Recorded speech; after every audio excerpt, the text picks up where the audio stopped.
Hello, everybody. It's Father Norm. My voice could sound a little raspy through this. I've had some frog in my throat or whatever else it is, but I'm fine. I sound maybe not as fine as I really am, so just that you're assured of that. Talking today, coming up this weekend throughout the country is the annual Catholic Charities Campaign and an outreach to so many people. And I know so many of you have been so generous for this campaign to reach especially the poor, the needy, the vulnerable, those who need to know in a very specific way someone cares. Now, there's a lot of agencies that reach out and do that are wonderful. One of the added elements of Catholic Charities outreach is it has that spiritual component. I know that personally because I've done some counseling with individuals through the years through Catholic Charities and also outreach for people who were food deprived. And in both those instances, and that's just a couple, I'll mention more, that the whole faith dimension added to what I was doing in behalf of Catholic Charities made a difference.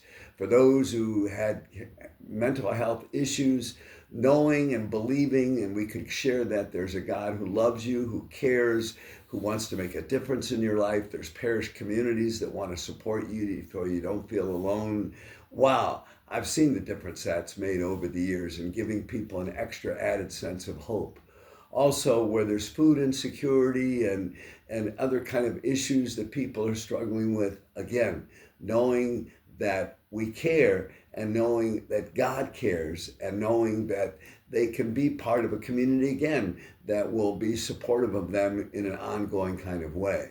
Saying that, we want to encourage a lot of you to consider giving to Catholic Charities. Today, though, I do want to bring up, and you're probably all aware of it, and I'm going to read from the actual president and CEO of Catholic Charities about some of the concerns where our government might be taking us in terms of outreach, especially to the most vulnerable. So hang with me as I read this and listen. In response to the administration's order attempting to freeze federal aid to nonprofit organizations, Catholic Charities USA President and CEO Carrie Robinson issued the following statement. Last year, 92% of the services provided by the 168 independent Catholic Charities agencies around the country covered basic needs, access to food, housing, health care, and other necessities for families and individuals struggling to get by.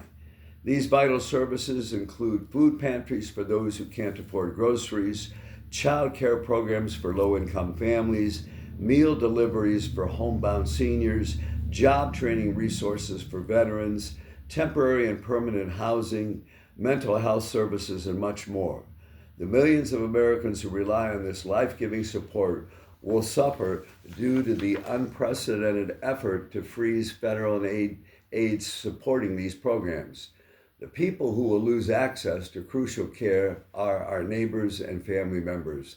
They live in every corner of the country and represent all races, religions, and political affiliations. For more than a century, the Catholic Charities Network has worked with the government to care for poor and vulnerable people in every community in the United States. And we continue to be eager to work with government to care for our neighbors in need. We strongly urge the administration to rethink this decision. To ensure the Catholic Charities Agency in your community can continue to offer critical services to your neighbors in need, please find your local agency and make a donation or volunteer. To make your voice heard, contact your congressional representatives. And there has been a federal judge that temporarily blocked the freeze, but that is only temporary. And so we're all awaiting further clarification on what might best come forth. So saying that, again, we know that as we want our country to reach out to the poor and needy among us, we each individually, besides Catholic Charities, need to look every day at ourselves and say, how am I doing in terms of caring for the needy? I remember one fellow shared with me, probably a couple of years ago, he never gave to Catholic Charities. And he thought, well, is it really do that much good and who gets it? Well, what happened to him, he had a pretty good job. He got downsized and he lost his job that where he was making good money. And of course, he was in a panic. And here, Catholic Charities reached out to him in a couple ways. One, giving him guidance for looking for another job. Two, giving him that faith and spiritual support that, hey, hang in there. The Lord is with you in this. Let your faith be an inner source of peace and strength. Three, knowing that here we are as a community that wants to also support you so you don't feel so isolated and alone. And so this fellow was turned right around from saying Catholic Charities, who's it for? Is it just for people who could provide for themselves? From this case, he needed it. And what he did, he researched what Catholic Charities was doing in our own diocese and around the country and saw that it was helping so many people, as you just heard, in legitimate ways. And the good thing, it went because he got another job making good money. And this time he realized he had a conversion to the Lord, saying that this money he gets every week is not just his own, only to share with his family, but whatever we get, and Scripture points this out, and Jesus illustrates it, whatever we have in all that we are about, we need to give a portion of those to the least among us. And like with this fellow, recognize that that's part of the essence of following Jesus Christ. Because he came most of all for the poor and the vulnerable and the needy and the slighted and the put down and the discriminated against.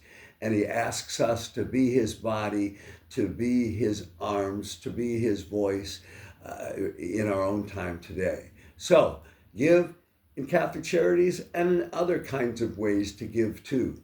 That even if it calls you to a little bit of sacrifice, if that touches other lives, that's a good thing, and we need to keep that focus. God bless you.